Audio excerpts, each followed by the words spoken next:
আসসালামু আলাইকুম। আরেকটি নতুন ভিডিও নিয়ে চলে আসলাম। তো এই তো রান্না বাড়ার ভিডিও আর কিছু না।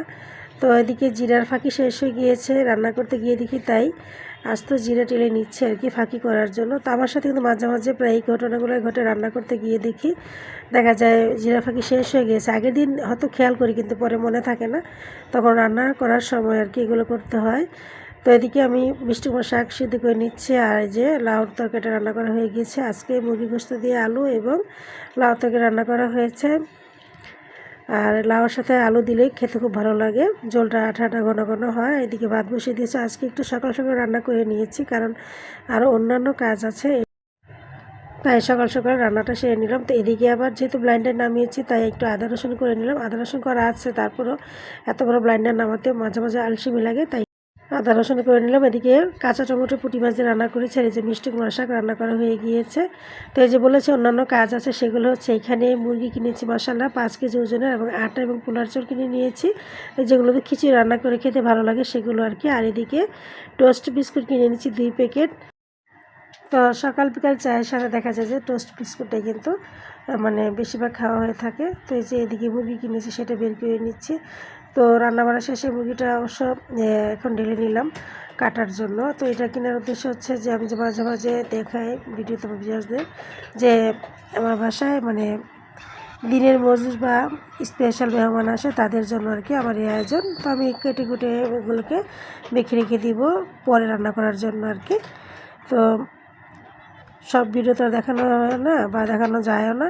তো কাটা কোটা ধোয়া ভিডিও আর সেগুলো না দেখি এখন আমি মশলা দিয়ে এগুলোকে এখন মেখে রেখে দিয়ে তারপর রান্না করে নিব, তাতে আমার রান্নাটা সহজ হয়ে যাবে। যেহেতু অনেক বড় মুরগি মশলা, এটা সিদ্ধ হতে সময় লাগে, তাই একটু ম্যারিনেট করে রেখে দিলাম। তো এদিকে ধনিয়া পাতা ভর্তা হবে, আর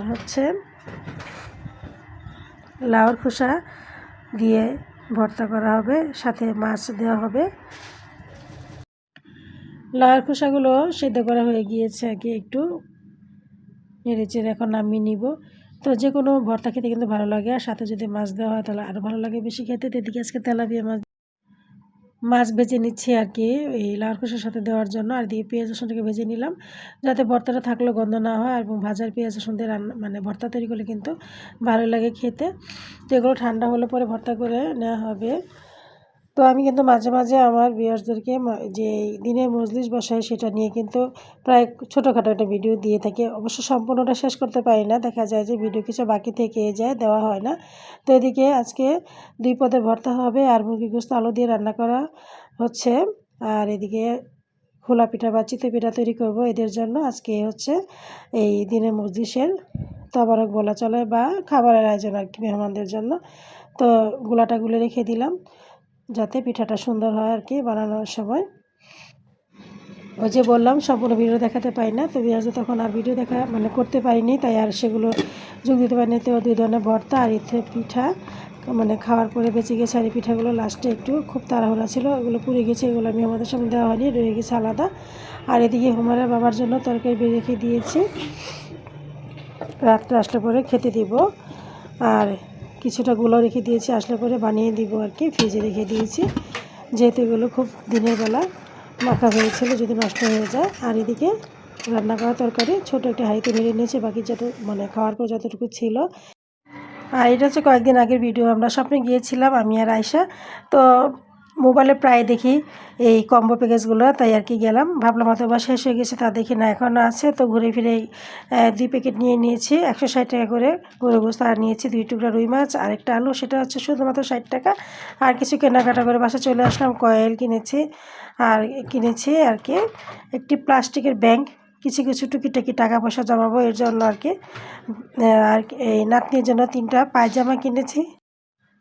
তো এই তো কিনে নিলাম, কারণ আয়শা আমার পরীক্ষা শেষ হলে আমরা বেড়াতে যাব, আল্লাহ বাঁচিয়ে রাখলে নাতনিকে দেখতে যাবো। অনেক দিন ধরে দেখি না তাকে সরাসরি, এমনি ভিডিও কলে দেখা হয়ে থাকে। আর কিছু কিনেছি চিপস আর এই তো তাদের বরকার ক্লিপ বা হিজাব পিন, এগুলো কিনে দিয়েছি, তাদের এগুলো প্রয়োজন। অবশ্যই এগুলো ছোটোখাটো জিনিস সবসময় হারিয়ে যায়। আর কিনেছি চিয়া শিট এগুলো। আর এইটার মধ্যে আছে সেই কম্বো প্যাকেজ এটা আমার এই ভিডিওটা ওই সময় দেখাতে পারিনি, যেহেতু বাচ্চাদের পরীক্ষা চলছে আর দেখা যায় যে তখন কোনটা থেকে কোনটা করি, যে জন্য ভিডিও করে জমিয়ে রেখেছি যে একটা সময় আর কি এগুলো ছাড়বো। তো এদিকে বিড়ালের কাণ্ড দেখেন, আমার কাঁধের উপরে সে বসে আছে, আরেকটা ওই যে দূরে খেলা করতেছে। তারা শুধু মানুষের সঙ্গ চায়, আমার কাঁধে পেটে পিঠে যেখানে জায়গা পায় সেখানে তারা শুয়ে থাকে, এই অবস্থা আর কি।